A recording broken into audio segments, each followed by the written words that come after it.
கோட்டைகள், காலத்தின் சாட்சிகள், சில சுவாரஸ்யமான உண்மைகளை பற்றி பார்க்கலாமா வாங்க. ஃபர்ஸ்ட் பார்த்தீங்கன்னா செஞ்சிக்கோட்டை.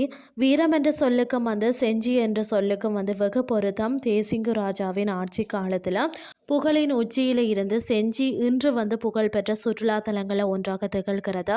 செஞ்சி அதாவது மாராட்டிய வீர சிவாஜி புகழ்ந்து பாராட்டிய கோட்டை தான் இந்த செஞ்சி. அடுத்தது பார்த்தீங்கன்னு சொன்னால் செயின்ட் டேவிட் கோட்டை. செயின்ட் ஜார்ஜ் கோட்டைக்கு எத்தகைய சிறப்புகள் இருக்கிறதோ அதற்கு சற்றும் குறையாமல் பார்த்தீங்கன்னா சிறப்பு வாய்ந்தது தான் கடலூர் செயின்ட் டேவிட் கோட்டை. மாராத்தியர்களால் கட்டப்பட்டு கிழக்கிந்திய கம்பெனியால் வாங்கப்பட்டு இறுதியில் ஆங்கிலேயரின் ஆட்சி கூடமாக சில காலம் செயல்பட்டது. அடுத்தது பார்த்திங்கன்னா திருச்சி மலைக்கோட்டை. திருச்சி என்றதுமே உச்சி பிள்ளையார் கோயில் நினைவுக்கு வரும். ஆனால் அந்த கோயில் அமைந்துள்ளதே மலைக்கோட்டைக்குள்ளதான். விஜயநகர பேரரசால் கட்டப்பட்டு பிறகு நாயக்கர்கள் ஆற்காடு நவாப் என பல கைமாறிய போதிலும் புகழ் குன்றாமல் மலை போல நிற்கிறது மலைக்கோட்டை. அடுத்தது பார்த்தீங்கன்னா கிருஷ்ணகிரி கோட்டை.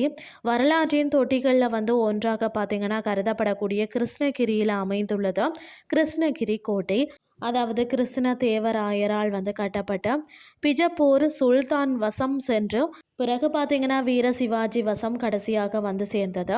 இதன் தலைநகராக ஒரு காலத்தில் பார்த்தீங்கன்னா ஜெகதேவி இருந்தது. கோட்டையை சுற்றியுள்ள பகுதிகள் பாரமகால் என்று அழைக்கப்படுகிறது. அடுத்தது வட்டக்கோட்டை. கன்னியாகுமரி கடற்கரை என்றதுமே விவேகானந்தர் பாறையும் திருவள்ளுவர் சிலையும் தான் பலருக்கு நினைவுக்கு வரும்.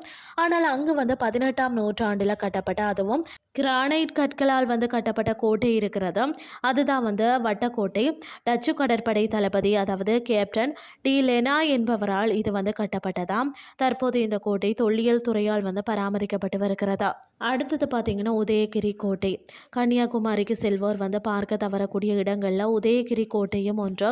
நகர்கோவிலில் பார்த்தீங்கன்னா திருவானந்தபுரம் சாலையில் புலியூர் குறிச்சி என்ற இடத்துல இருக்கிறது. இந்த கோட்டை பார்த்தீங்கன்னா 17ஆம் நூற்றாண்டில் டச்சு தளபதி டி லெனா என்பவரால் தான் கட்டப்பட்டது. இந்த கோட்டையை பார்த்தீங்கன்னா திருவாதங்கூர் மகாராஜா மார்த்தாண்ட வர்மா புனரமைத்தாராம்.